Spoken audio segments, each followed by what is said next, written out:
दोस्तों, जब हमारा मस्तिष्क पूरी क्षमता से काम करता है, तभी हम सही निर्णय ले पाते हैं और जीवन में सकारात्मक परिवर्तन ला सकते हैं। जब भी हमें कठिन निर्णय लेने होते हैं या मुश्किल हालातों का सामना करना होता है, मानसिक मजबूती सबसे अहम भूमिका निभाती है। यह जरूरी नहीं कि आपकी जिंदगी में हर पल सुखमय हो और आप हमेशा खुश रहें। कभी कभी ऐसे क्षण आएंगे जब आपको बड़ी मुसीबतों का सामना करना पड़ेगा। ऐसे में कई बार इंसान मुसीबतों से जूझते जूझते, कठिन हालातों से लड़ते लड़ते अपने जीवन से हारने लगता है। लेकिन वहीं पर जो इंसान मानसिक रूप से मजबूत होते हैं, वे इन कठिन हालातों से उबरकर अपने कठिन समय से बाहर जरूर निकल आते हैं। दोस्तों, आज की इस वीडियो में हम यह जानेंगे कि अपने मुश्किल वक्त से बाहर कैसे आएं। मैं 8 महत्वपूर्ण नियम बताऊंगा, जिन्हें अगर आप समझते और अपनाते हैं तो यकीन मानिए आप अपने कठिन हालातों से बाहर निकल आएंगे और मानसिक रूप से एक मजबूत इंसान बन जाएंगे। तो मित्रों, आज की यह वीडियो बहुत ही महत्वपूर्ण होने वाली है। इसे छोड़कर कहीं जाइएगा नहीं मित्रों। एक बार एक बौद्ध महात्मा अपने आश्रम में शिष्यों को दिमाग पर प्रवचन दे रहे थे। गुरु कह रहे थे कि इंसान के मस्तिष्क में विचार कभी अच्छे होते हैं तो कभी बुरे। जब अच्छे विचार जन्म लेते हैं तो व्यक्ति अच्छी और कल्याणकारी बातें सोचता है, लेकिन जब बुरे और नकारात्मक भावनाएं जन्म लेती हैं तो वह इंसान अपने पतन की ओर बढ़ता है। तभी उनमें से एक शिष्य राजवंत खड़ा होता है और गुरु से पूछता है, गुरुवर, क्या ऐसा कोई तरीका है जिससे हम अपने मस्तिष्क को मजबूत और ताकतवर बना सकें और खुद को मानसिक रूप से मजबूत बना सकें? गुरु कहते हैं, अवश्य, मैं तुम्हें बताऊंगा, लेकिन उससे पहले मैं कुछ महत्वपूर्ण बातें तुम्हारे मन पर डालना चाहता हूं, जिन्हें तुम ध्यानपूर्वक सुनो।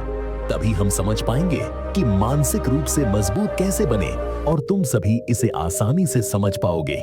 गुरु कहते हैं, जब भी हम कुछ सोचते हैं, सबसे पहले वह विचार हमारे मस्तिष्क में जन्म लेते हैं और उसी के अनुरूप हमारा पूरा शरीर कार्य करने लगता है। मान लो, अगर आप दुख भरी बातें सोचते हो तो आप शिथिल होते जाते हो और आपके शरीर की ऊर्जा घटने लगती है। लेकिन वहीं अगर आप उत्साह भरी बातें सोचते हो तो आपके शरीर में असीमित ऊर्जा का प्रवाह शुरू हो जाता है और आप सचमुच में ऊर्जावान नजर आने लगते हो। आप खुद यह अनुभव कर पाएंगे कि जब आप खुश होते हैं तो आपके शरीर में ऊर्जा का संचार होता है और आपका हर अंग खिल उठता है। यह इसलिए होता है क्योंकि आपने अपने दिमाग में जोश भरी बातें सोची होती हैं। शरीर वही है, लेकिन जब आप दुखी होते हैं तो आपका शरीर पूरी तरह ऊर्जा विहीन हो जाता है। लेकिन जब आपके विचार जोश भरे होते हैं तो आपका शरीर खिल उठता है। इसका मतलब है कि हमारा शरीर किस तरह से काम करेगा, यह सब हमारे मस्तिष्क में उत्पन्न हो रहे विचारों पर निर्भर करता है। अब तुम सबको मेरी बातें अच्छे से समझ में आ रही होंगी। अब मैं तुम्हें बताने जा रहा हूं कि मानसिक रूप से कैसे मजबूत बने।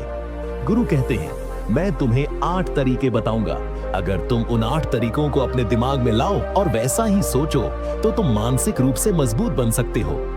तो यकीन मानिए, आपका शरीर भी वैसा ही काम करने लगेगा जैसा कि मैंने पहले बताया। जब आप दुखी होते हैं तो आपका शरीर ऊर्जा विहीन हो जाता है, लेकिन जब आपके दिमाग में अच्छा विचार आता है और आप खुश होते हो तो आपके शरीर में सकारात्मक ऊर्जा का प्रवाह होने लगता है। इसका मतलब यह है कि अगर हम वह 8 तरीके जान लें और उन्हें अपने दिमाग में सोचें तो हमारा शरीर भी ऊर्जा और जोश से भर जाएगा, अर्थात हम मानसिक रूप से मजबूत बन जाएंगे। और जब आप मानसिक रूप से मजबूत बन जाएंगे तो आप मुश्किल हालातों का सामना बड़ी आसानी से कर लेंगे।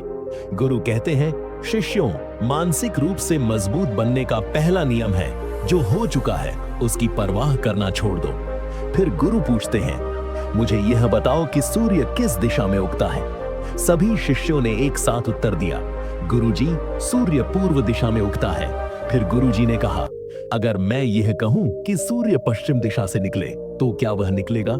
सभी शिष्य एक साथ बोले, बिल्कुल नहीं गुरुवर, सूर्य तो पूर्व दिशा से ही उगता है। हम उसके स्थान को या उसकी दिशा को बदल नहीं सकते हैं। फिर गुरु कहते हैं, मान लो बारिश का मौसम है और अगर मैं यह कहूं कि बारिश बंद हो जाए तो क्या हमारे बोलने से बारिश बंद हो जाएगी?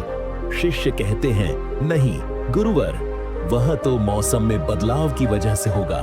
जब मौसम में बदलाव होगा तभी बारिश बंद हो जाएगी। फिर गुरुजी कहते हैं, अगर मैं तुम लोगों से यह कहूं कि ठंडी के मौसम में गर्मी पड़ने लगे तो क्या ऐसा होने वाला है? शिष्य कहते हैं, गुरुवर आप सही कह रहे हैं, यह कभी नहीं हो सकता। ठंडी के मौसम में गर्मी नहीं पड़ सकती और गर्मी के मौसम में ठंडी नहीं पड़ सकती। यह मौसम तो प्रकृति पर निर्भर करता है जो हमारे बस में नहीं है।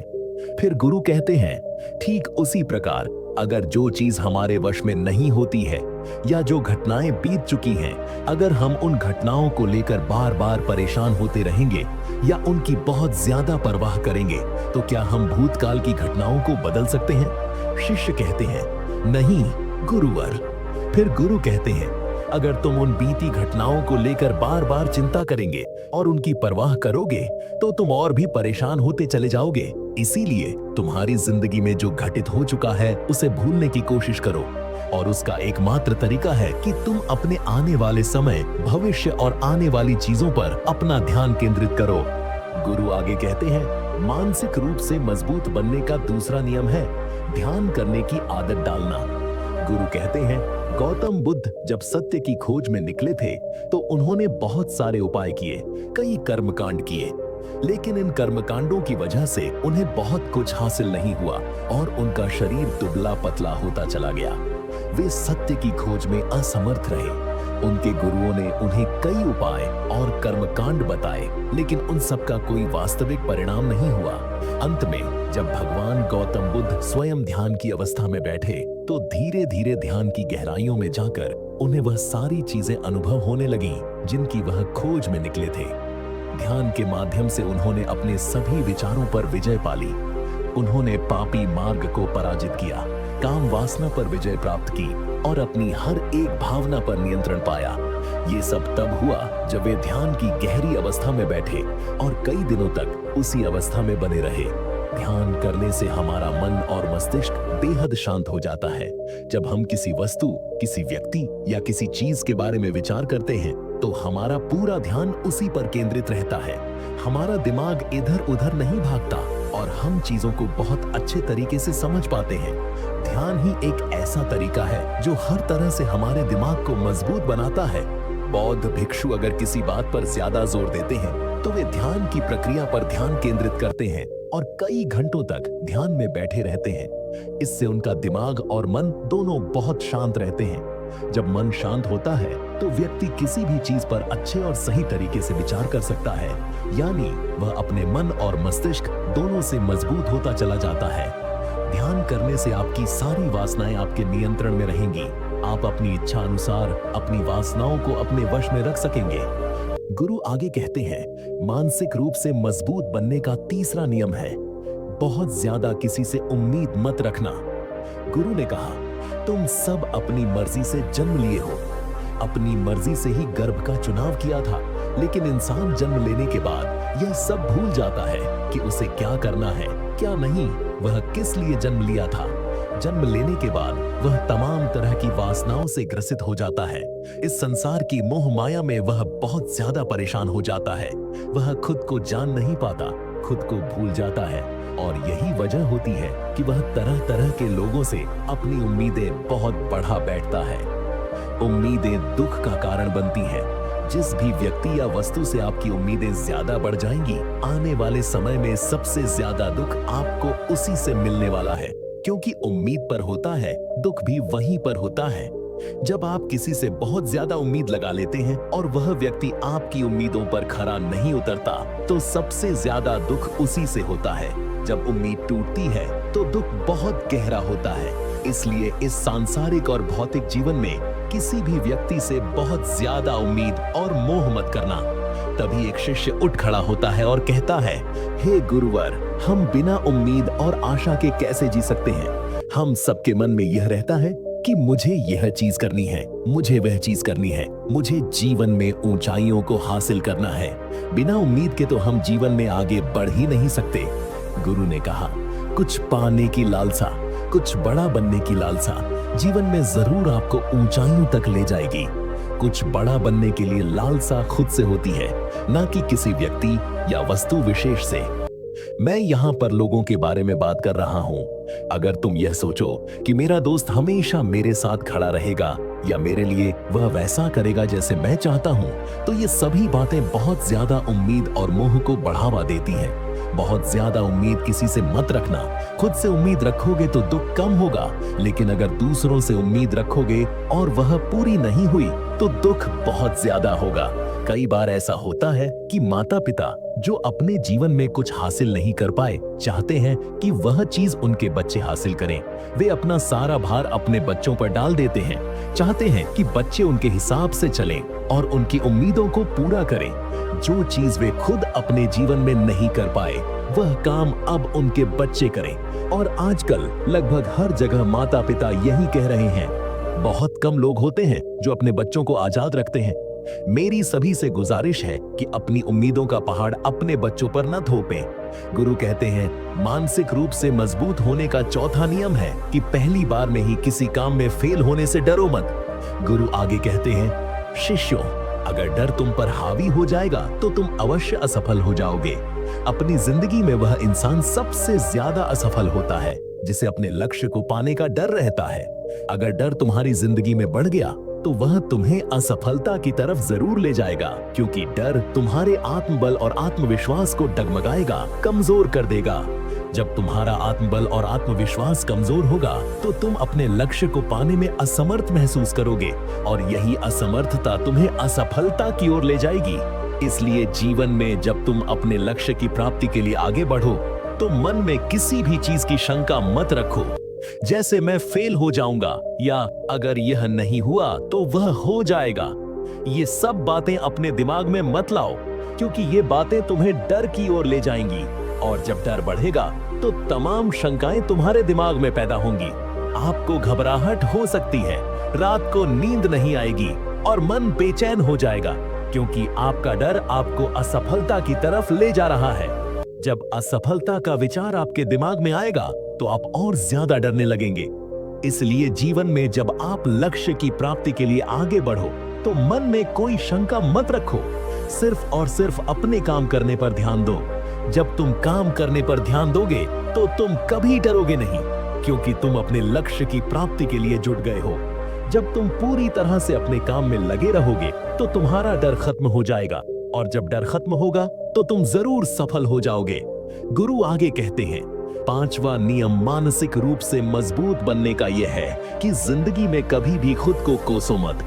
गुरु कहते हैं जो इंसान जितना ज्यादा संघर्ष करता है वह उतना ही मजबूत बनता चला जाता है। जितना ज्यादा तुम संघर्ष करोगे उतना ही ज्यादा तुम मजबूत बनोगे और जितना ज्यादा तुम मजबूत बनोगे उतना ही ज्यादा तुम काबिल होते चले जाओगे।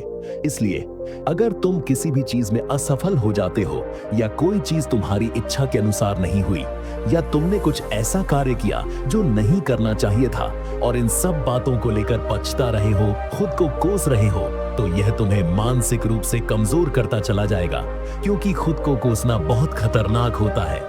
यह आपके दिमाग की क्षमता को कम कर देता है, आपकी सोचने समझने की शक्ति को घटा देता है और आपके आत्मबल और आत्मविश्वास को कमजोर कर देता है। इसीलिए जीवन में कभी भी किसी भी कार्य के लिए खुद को कोसना नहीं चाहिए। अगर वह कार्य तुमसे नहीं हुआ है या जो तुम सोच रहे थे वह जिंदगी में नहीं कर पाए तो इसका मतलब यह नहीं है कि तुम असफल हो गए। अगर मैं यह कहूं कि यह सामने वाला आम का पेड़ है तो सबसे पहले कौन सा जानवर चढ़ेगा? हाथी, बंदर, गिलहरी या फिर शेर? सभी शिष्यों ने एक साथ कहा, गुरुवर, इस पर तो गिलहरी और बंदर सबसे पहले चढ़ जाएंगे। तभी गुरु कहते हैं, तो अगर यह हाथी सोचे कि मैं इस पेड़ पर नहीं चढ़ पाया और वह खुद को कोसने लगे तो क्या यह सही है? शिष्य ने कहा, गुरुवर, यह तो गलत बात है, क्योंकि हाथी तो कभी भी पेड़ पर चढ़ ही नहीं सकता। हाथी तो पेड़ पर चढ़ने के लिए बना ही नहीं है। गुरु कहते हैं, ठीक इसी प्रकार हर एक व्यक्ति का काम करने की कला और दिमाग का अलग अलग महत्व होता है। कोई किसी कार्य में माहिर होता है तो कोई किसी कार्य में। बस हमें इसे समझने की जरूरत होती है। जरूरी नहीं कि जो दुनिया के लोग कर रहे हैं वही तुम भी करो। तुम अपनी प्रतिभा के हिसाब से कार्य करो। अगर तुम अपनी प्रतिभा के अनुसार काम करोगे तो तुम उसमें जरूर सफल होगे। गुरु आगे कहते हैं, मानसिक रूप से मजबूत बनने का छठा नियम है, अपनी ऊर्जा को व्यर्थ में बर्बाद मत करो। गुरु कहते हैं, तुम सबके अंदर अभी बहुत ऊर्जा है। कभी भी अपनी ऊर्जा को गलत कार्यों में या गलत लोगों पर बर्बाद मत करना, क्योंकि अगर तुम अपनी ऊर्जा को बर्बाद करोगे तो वह तुम्हें बर्बादी की तरफ ले जाएगी। इसलिए अपनी ऊर्जा को अपने लक्ष्य में लगाओ, क्योंकि अभी तुम सबके पास बहुत ज्यादा ऊर्जा है। अगर तुम सब पूरी ऊर्जा के साथ अपने लक्ष्य पर जुड़ जाओगे तो तुम जरूर सफल हो जाओगे। लेकिन अगर तुम अपनी ऊर्जा को गलत जगह पर लगा रहे हो तो तुम्हारी ऊर्जा बिखरने लग जाएगी, और जब ऊर्जा बिखरने लगेगी तो तुम कभी भी अपने लक्ष्य को प्राप्त नहीं कर पाओगे। गुरु आगे कहते हैं, मानसिक रूप से मजबूत बनने का 7वां नियम है, सुनो सबकी लेकिन करो अपने मन की। गुरु कहते हैं, शिष्यों, पहले ध्यान से यह पता करो कि तुम्हारे अंदर कितनी क्षमता है। अगर तुम सबको अपनी क्षमता के बारे में पता है तो तुम अपनी क्षमता के हिसाब से कार्य करो। भले ही लाखों लोग तुमसे यह कहें कि तुम यह कार्य नहीं कर सकते हो, वह कार्य नहीं कर सकते हो, तो तुम कभी भी उन पर भरोसा मत करना और उनके हिसाब से मत चलना, क्योंकि शरीर तुम्हारा अपना है। तुम्हें खुद के बारे में सबसे ज्यादा तुम ही जान पाओगे। कोई दूसरा तुम्हारे बारे में तुमसे ज्यादा नहीं जान पाएगा। तुम सबको अपने बारे में पता होगा, अपनी क्षमता के बारे में पता होगा कि तुम इस कार्य को या किसी भी कार्य को कैसे कर सकते हो। कुछ लोग किसी कार्य को बहुत जल्दी कर सकते हैं, तो कुछ को थोड़ा अधिक समय लग सकता है। ये सब तुमसे बेहतर कोई नहीं जान सकता। इसलिए अपनी क्षमता को समझो और उसी के हिसाब से अपने कार्य का चुनाव करो। जब तुम अपनी आंतरिक आवाज सुनकर अपनी क्षमता के अनुसार काम करोगे तो यकीन मानो तुम जीवन में जरूर आगे बढ़ोगे। कई बार लोग अपनी असली क्षमता को पहचानते नहीं हैं। वे दूसरों की बातें सुनकर वही करने लगते हैं और अपनी जिंदगी का बहुत सा समय यूं ही बर्बाद कर देते हैं। उन्हें जो काम सौंपा जाता है वे बिना सोचे समझे बस वही करने लगते हैं, यह भी नहीं सोचते कि उनकी क्षमता उस कार्य में है भी या नहीं। ऐसे लोग कभी भी अपने असल लक्ष्य को हासिल नहीं कर सकते। जो व्यक्ति अपनी असली क्षमता को नहीं पहचानता वह जीवन में कभी भी सफलता हासिल नहीं कर सकता। यह शरीर तुम्हारा है, यह दिमाग तुम्हारा है और सोचने समझने की शक्ति भी तुम्हारी खुद की है। तुम्हें यह समझना जरूरी है कि तुम्हारा शरीर कितना मजबूत और शक्तिशाली है और इसमें कितनी क्षमता है। अगर तुम्हें लगे कि क्षमता कम है तो उसे बढ़ाने की कोशिश करो। अपने अंदर की आवाज सुनो और अपनी वास्तविक क्षमता के अनुसार आगे बढ़ो। गुरु आगे कहते हैं, मानसिक रूप से मजबूत बनने का 8वां नियम है, कम बोलो और अपने कार्य पर ध्यान दो। वे आगे कहते हैं, जो व्यक्ति ज्यादा बोलता है वह अपनी ऊर्जा को बेकार में खर्च करता रहता है, क्योंकि जो ज्यादा बोलता है वह कम सोचता है। उसने अपनी सारी ऊर्जा बोलने में खर्च कर दी होती है, जिससे उसे सोचने का समय ही नहीं मिलता। जो व्यक्ति कम बोलता है उसे सोचने का अधिक समय मिलता है। जब तुम किसी विषय या विचार पर गहराई से ध्यान लगाओगे तो जाहिर है कि तुम्हारे दिमाग में नए विचार आएंगे और वही विचार तुम्हें सफलता की ओर ले जाएंगे। गुरु कहते हैं, शिष्यों, अगर मैं तुमसे कुछ सवाल पूछता हूं तो तुम पहले सोचते हो फिर जवाब देते हो, लेकिन अगर कोई व्यक्ति यहाँ बैठा है और अपने साथी या दूसरे गुरु भाइयों से बात कर रहा है तो वह हमारी बात पर ध्यान नहीं दे पाएगा। जब हम सवाल पूछेंगे तो उसका जवाब गलत होगा, क्योंकि वह अपनी ऊर्जा बोलने में व्यर्थ कर रहा है और हमारी तरफ ध्यान नहीं दे रहा है। लेकिन जो शिष्य शांत है और हमारी बात को ध्यान से सुन रहा है वह सोच समझकर सही तरीके से उत्तर देगा और उसके उत्तर भी सही होंगे। इसलिए शिष्यों, कम बोलने का अभ्यास करो। जब तुम कम बोलने का अभ्यास करोगे तो तुम किसी भी बात या तथ्य पर गहरे विचार कर पाओगे। जाहिर सी बात है कि समस्या का समाधान निकल कर आएगा और कम बोलने से तुम्हारी ऊर्जा भी बचत होगी, जिसे तुम सोचने में लगाओगे। गुरु कहते हैं, शिष्यों, ये थे मानसिक रूप से मजबूत बनने के 8 नियम। अगर तुम इन नियमों को पूरी निष्ठा और विश्वास के साथ अपनी जिंदगी में अपनाते हो तो तुम मानसिक रूप से अवश्य मजबूत बनोगे। फिर कोई भी परेशानी या रुकावट तुम्हारी जिंदगी में नहीं आ सकेगी। अगर कोई समस्या आएगी तो तुम उसका डटकर सामना कर पाओगे। सभी शिष्य गुरु की बातों को ध्यान से सुनकर उनका कोटि कोटि नमन करते हैं। वे समझ जाते हैं कि मानसिक रूप से मजबूत बनने के ये 8 नियम उनकी जिंदगी में कितने लाभकारी साबित होंगे। फिर सभी शिष्य गुरु को प्रणाम करते हैं और उस दिन की शिक्षा समाप्त हो जाती है। सभी शिष्य अपने आश्रम की ओर लौट जाते हैं। तो दोस्तों, उम्मीद है कि इस वीडियो से आपको काफी कुछ सीखने को मिला होगा। अगर आपको कुछ मूल्यवान बातें मिली हो तो इस वीडियो को लाइक, शेयर करें और चैनल को सब्सक्राइब जरूर करें। साथ ही कमेंट में नमो बुद्धाय जरूर लिखें। धन्यवाद।